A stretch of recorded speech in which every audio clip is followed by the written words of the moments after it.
And I saw a ranking that currently puts Cade Cunningham at number 62 of the best players in the league, behind Kristaps Porzingis in number 61. I personally would rather have Cade than Kristaps Yeah. Porzingis, but that's a whole other conversation for a different day. Do you think, Jeff, that it's too extreme to say that we could look at Cade as a top 25 player in the league by the end of his second season? What is going on? I want to welcome you from half court for today, Tuesday, May 31st. I'm your host, Sean Murphy, alongside my guy, ending the month of May, Jeff. I Closing afraid time. Jeff. We are already to June.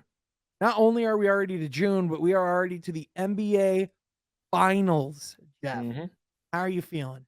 I'm feeling good. And not only that, the NBA Finals, and then we have the draft. So I'm very excited. Mm-hmm. It's a big month. I love the month of June, especially you get the best of basketball, and then you get kind of a resurgence for some teams in the draft. So it's a great month. I'm excited, man. Celtics Yeah. versus Warriors. We'll be talking about that too Yeah. in the pod. Oh, absolutely, we will. I mean, the fun thing about June is that not only is it the end of the NBA season, but it's the beginning of a new season as well. It's when the off Absolutely. season begins Off as season. well. So, with that, us as Pistons fans, we can start to kind of come out of our cocoons a little bit and kind of get out of hibernation and start talking about our basketball team a little bit, because we're going to have some action coming up. But before we talk more about draft, because Jeff, you and I, if you have not been paying attention, we've done quite a bit of draft prospect videos here on this channel of late, so be sure to check those out if you have not already. I want to talk about that guy that we got number 1 overall this time last year, a guy named Cade Cunningham, a guy who finished top 3 in the Rookie of the Year voting. We know we really should have finished, but that's a whole other conversation for a whole other day. Jeff, his second season is coming up faster than people expect. We will be back in about 4 months. And with that, that's going to give Cade about 6 months of an off season to work on his game, to train, to focus on his body, and to get ready for year 2.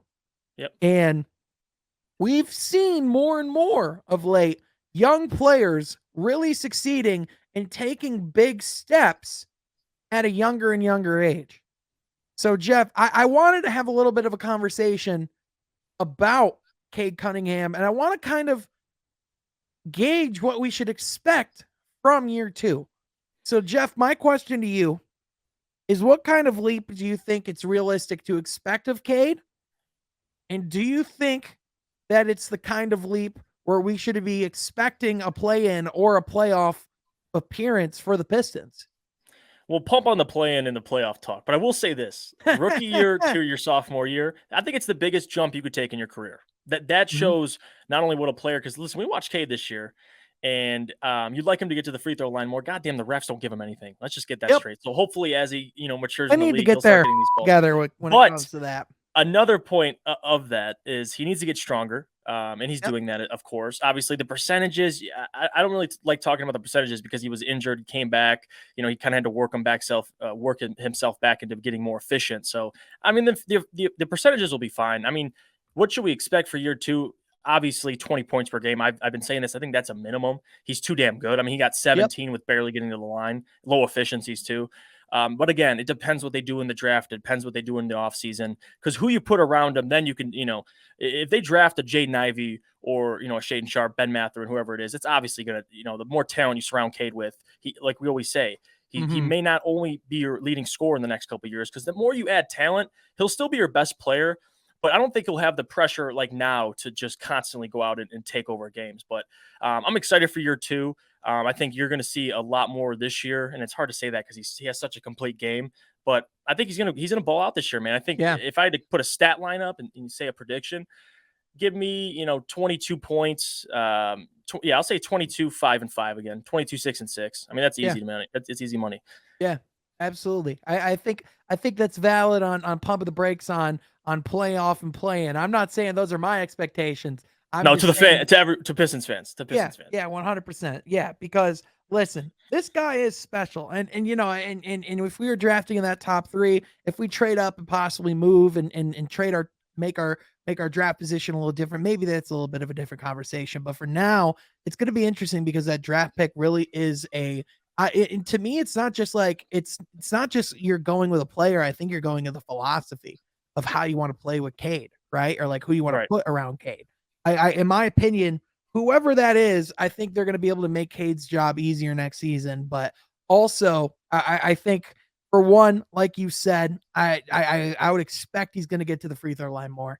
I think some of that is going to have to be, Cade finding ways mentally to get himself to the line more, whether that's, like not saying like tricks, but I mean, let's be honest, there's ways to draw fouls and to draw attention and to exaggerate to make things look more manipulated to get you to the line. I mean, it's the tricks of the trade. It's what everyone does to get to the line, Right. right?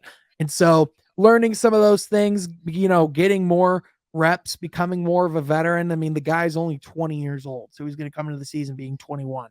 So I would expect out of Cade, definitely, like you said, he's going to be a 20-point a game scorer. I would expect his assist numbers to definitely go up too, because Yeah. you More would, talent, man. you would expect that this team's going to be better next year as far as talent goes. And you would expect if they're healthier that they're going to be able to get more points, because Cade led although he did not lead his rookie class in assists, he did lead by far in potential assists. So that just shows you he needs guys that can make a shot. So Right. whoever comes into this roster, hopefully should be able to add 12, 15 points a game alongside whoever we have as well. And you would think that would make a big difference. But also, Jeff, I think another thing we need to see from Cade is his improvements on the defensive end. Specifically, I think for one, foul trouble. I think Cade, the number one story with Cade throughout like, parts of the year. And this isn't like a criticism. We Right. all love Cade. Yeah, It's being a we rookie. all love Being a Cade to rookie. death. Ashton's our guy. Cade would probably tell you the exact same thing. You know, he needs to be in the game. He's far too important for this Detroit team. And so, with whoever we bring in as well, I hope they can help in the defensive end and make Cade's job easier. But on the other hand, you're looking at the best teams left in these finals. It's the two teams in the league with the best defensive rating, the Warriors and the Celtics. It's with guys who can play on both ends. It's guys who can Yeah. both get it done on the offensive end and the defensive end. And if I'm looking at Cade, and I know we've made the comparison to Jason Tatum before. I know some people have made the comparison to Luka Doncic. When I'm looking at where Cade can really take over, I think it's going to be how he commands both sides of the court. And so I think defensively, he's going to have to take a step up this year as well. And we all knew he was the leader, obviously, coming in. He has that mentality. But one thing you noticed throughout the season is as Jeremy Grant's shots went down, Cade's went up. And now you're going to see a full season where Cade's the guy.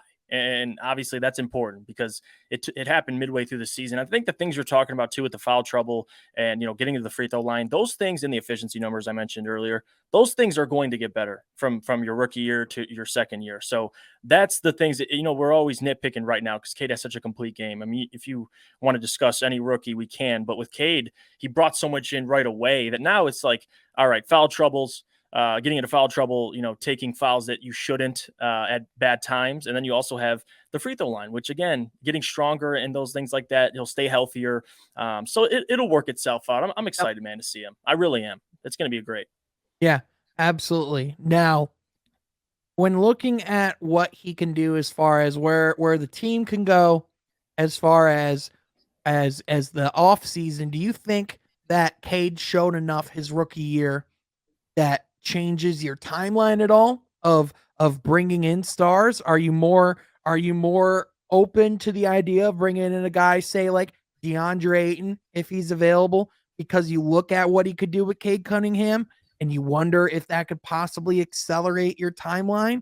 Or are you sticking to the plan that you laid before this season, that despite, even if Cade came out and had a great season, or if he came out and had a terrible season, the timeline's what the timeline is?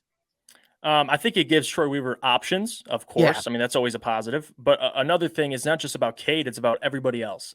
Killian, Sadiq, Isaiah Mm-hmm. Stewart, these guys and how they look, every single year and getting better. So if you think everybody on the team and it's a young team, But if you think like the Boston Celtics had with Jaylen Brown and Jason Tatum, if you knew those guys are ready, then of course you go in, you buy in, you go sign a DeAndre Ayton. But if you feel like Cade's the only guy that's ready, I mean, he's the number one pick. Of course, he's going to be, terrific in his second year. I would say he's still going to be that guy. So I don't think it rushes him.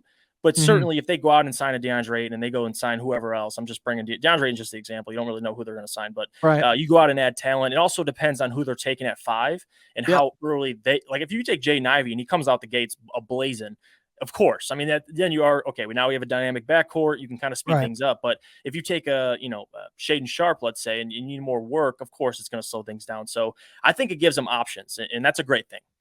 Yeah. Absolutely. By the end of year 2, where do you think Cade can rank as far as the upper echelon of like? So right now, for example, a lot of lists are coming out with the top 75 current players in the NBA, and I saw a ranking that currently puts Cade Cunningham at number 62 of the best players in the league, behind Kristaps Porzingis at number 61. I personally would rather have Cade than Kristaps Yeah. Porzingis, but that's a whole other conversation for a different day. Do you think, Jeff, that it's too extreme to say that we could look at Cade as a top 25 player in the league by the end of his second season? Or do you No, think, no. because I think he can certainly be there. Yes. Yes, he certainly can. And I'm not and listen, I don't want to make this comparison, but Luka Doncic, like you know right away when he came out his rookie year and his sophomore year, and now he's only 3, 4 years in, and he's already one of the best players in the league. Top Right. 5, top 3, wherever you want to put him. So with Cade, I'm not saying he's gonna have that same projection, but what I will say is if he comes out next year and looks even better, and his third year looks even better, you're damn right. He's going to be one of Yeah. the best point guards in the league. Now, there's a lot of damn good point guards, but certainly Cade will be in that conversation. I mean, top was he? Where's Kristaps Porzingis? Top 60? What? He 62? was at 61. 60? My God, he'll be past 50. I Uh-huh. mean, no doubt, no doubt. Yeah. Yeah, absolutely. And I think a lot of it is the fact that he has so much that he can do already coming into the league, that a lot of what he can probably be doing over the summer is refining some of those skills and Oh, really just yeah. working on some of those little things. And I'm not gonna lie, I'm really, really getting curious, and I want to hit up our guy Ashton soon. Shout out to Ashton the trainer. I know it's kind of been mum's the word so far on what they've been doing this summer, and I'm rightfully glad. so. You know what I mean? Like take some time to chill out. I mean, I know I've seen Cade I know I've seen Cade's been at some wrestling shows of recent. Ashton just tweeted that C2's got some bars. So apparently Cade's rapping as well. So But I apparently we gotta got a add, project to look out for as well. But go I ahead gotta there. add this too, and this we talk about what we think K is going to be. We know what his mentality is going to be because Yep. he felt like he should have been rookie of the year. He went to that Celtics game with the guys, watched the playoff, that Mm-hmm. atmosphere. They are hungry, man. So I think all that, like Ashton said, they're in the gym working, getting Yeah, well, he stronger. even He's said lifting in the weights. Slam interview, no one cares if you're not winning. And so he Exactly, knows, like he's talked with exactly. Sadiq, he's talked with other guys on the team, and they've all agreed we got to start winning. If we want to showcase our game, it's going to have to take winning to do it. So Cade knows what it takes, and he has the right mindset. And Jeff, I'm comfortable to say it. I'm just going to say it. In the next 5 to 10 years, Cade Cunningham will win an MVP in the NBA. You can book it. He will win the most valuable Mm. player award in the Hey, next 5 to 10 years. I can see something happening. Hey, Detroit. I feel like that Detroit versus everybody thing is going to come out again. He'll be like second, and he should have won it. Like I can see something like that happen. He But deserves it, man. I mean, he can with a certainly be guy. in the conversation though. He's Oh, got that type of oh, ceiling.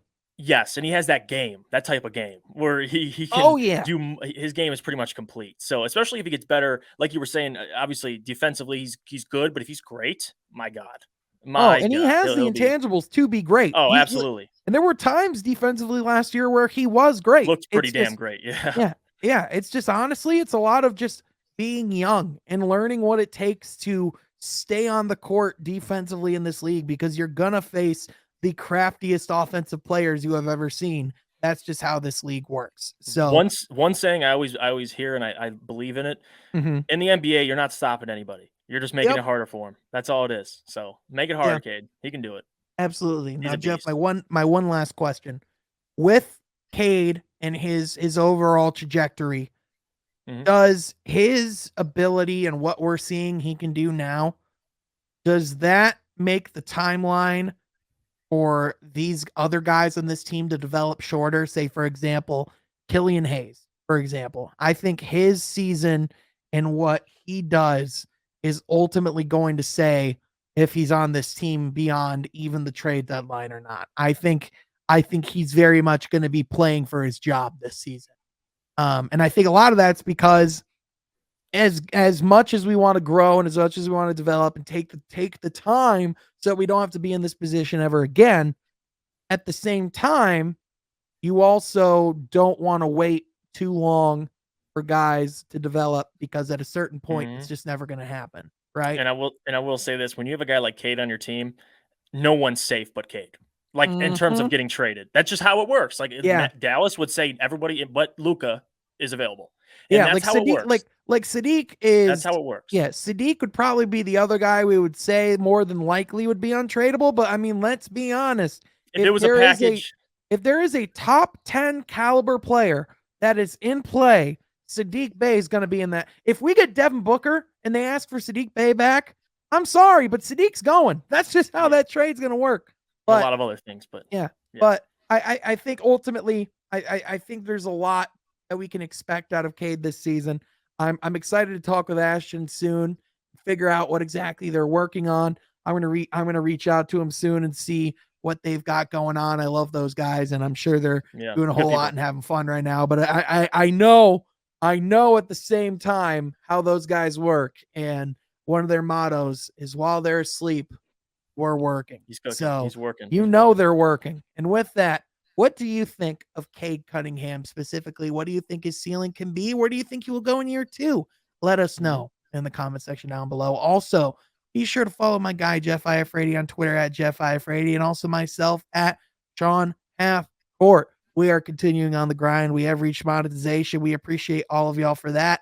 And we're going to have even more cool stuff coming very soon, which we will be talking about Mhm. in a jiffy. But with that, I want to thank you all so much for tuning in. We will catch you next time from Half Court.